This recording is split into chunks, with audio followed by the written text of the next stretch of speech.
ಸ್ನೇಹಿತರೆ ನಮಸ್ಕಾರ, ಜೈ ಭೀಮ್. ನಾನು ಅನೀಸ್ ಪಾಷಾ, ಅಡ್ವೊಕೇಟ್, ದಾವಣಗೆರೆಯಿಂದ.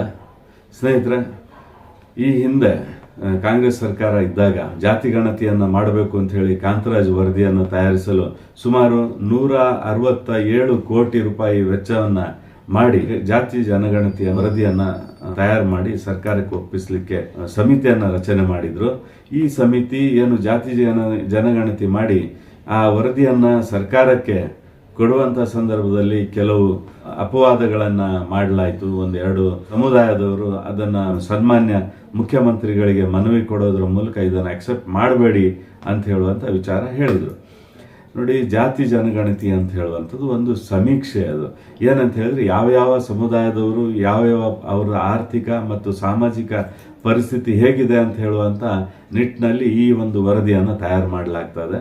ಈಗ ಅಪವಾದ ಮಾಡುವಂಥ ಎರಡು ಸಮುದಾಯದವರು ಈ ಸಮಿತಿ ವರದಿಯನ್ನು ಯಾವ ರೀತಿ ತಯಾರು ಮಾಡಿದೆ, ಎಲ್ಲಿ ಲೋಪದೋಷ ಆಗಿದೆ ಅಂತ ಹೇಳುವಂಥ ಸ್ಪಷ್ಟವಾದ ಒಂದು ಮಾಹಿತಿಯನ್ನು ನೀಡದೇನೆ ಕೇವಲವಾಗಿ ಅದನ್ನು ಅಕ್ಸೆಪ್ಟ್ ಮಾಡಬೇಡಿ ಅಂತ ಹೇಳುವಂಥ ಒಂದು ನಿಟ್ಟಿನಲ್ಲಿ ವಾಯ್ಸನ್ನು ಎತ್ತಾ ಇದೆ.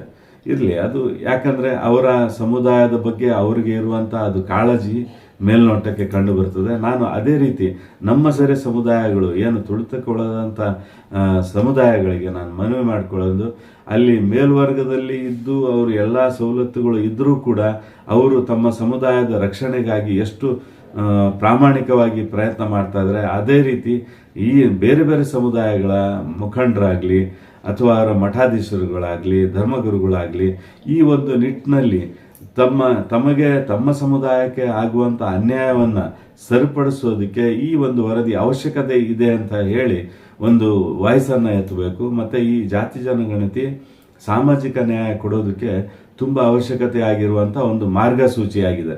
ಅದಕ್ಕೆ ನಾನು ತಮ್ಮಲ್ಲಿ ಮನವಿ ಮಾಡಿಕೊಳ್ಳೋದು ಇಷ್ಟ. ಏನಂತ ಹೇಳಿದರೆ, ದಿನಾಂಕ ಏನು 28/1/2024 ಚಿತ್ರದುರ್ಗದಲ್ಲಿ ಒಂದು ದೊಡ್ಡ ಮಟ್ಟದಲ್ಲಿ ಜಾತಿ ಜನಗಣತಿಯನ್ನು ಇಂಪ್ಲಿಮೆಂಟ್ ಮಾಡಬೇಕು, ಜಾತಿ ಜನಗಣತಿಯನ್ನು ಸರ್ಕಾರಕ್ಕೆ ಒಪ್ಪಿಸಬೇಕು ಮತ್ತು ಈ ವರದಿಯನ್ನು ಸರ್ಕಾರ ತೆಗೊಳ್ಬೇಕು ಅಂತ ಹೇಳುವಂಥ ನಿಟ್ಟಿನಲ್ಲಿ ಒಂದು ದೊಡ್ಡ ಮಟ್ಟದಲ್ಲಿ ಶೋಷಿತ ಸಮುದಾಯಗಳ ಒಕ್ಕೂಟ ಅಂತ ಹೇಳುವಂಥ ಒಂದು ಸಂಘಟನೆ ಇಡೀ ರಾಜ್ಯಾದ್ಯಂತ ಎಲ್ಲ ಶೋಷಿತ ಸಮುದಾಯಗಳನ್ನು ಒಟ್ಟಿಗೆ ಸೇರಿಸಿ ಒಂದು ಸಮಾವೇಶವನ್ನು ಮಾಡ್ತಾ ಇದೆ. ಈ ಸಮಾವೇಶದಲ್ಲಿ ಎಲ್ಲ ಸಮುದಾಯದ ಜನ ಪಾರ್ಟಿಸಿಪೇಟ್ ಮಾಡಬೇಕು ಅಂತ ಮನವಿ ಮಾಡಿಕೊಳ್ತೇನೆ.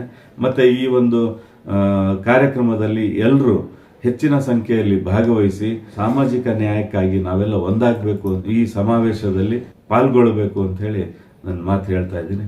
ನಮಸ್ಕಾರ, ಜೈ ಹಿಂದ್.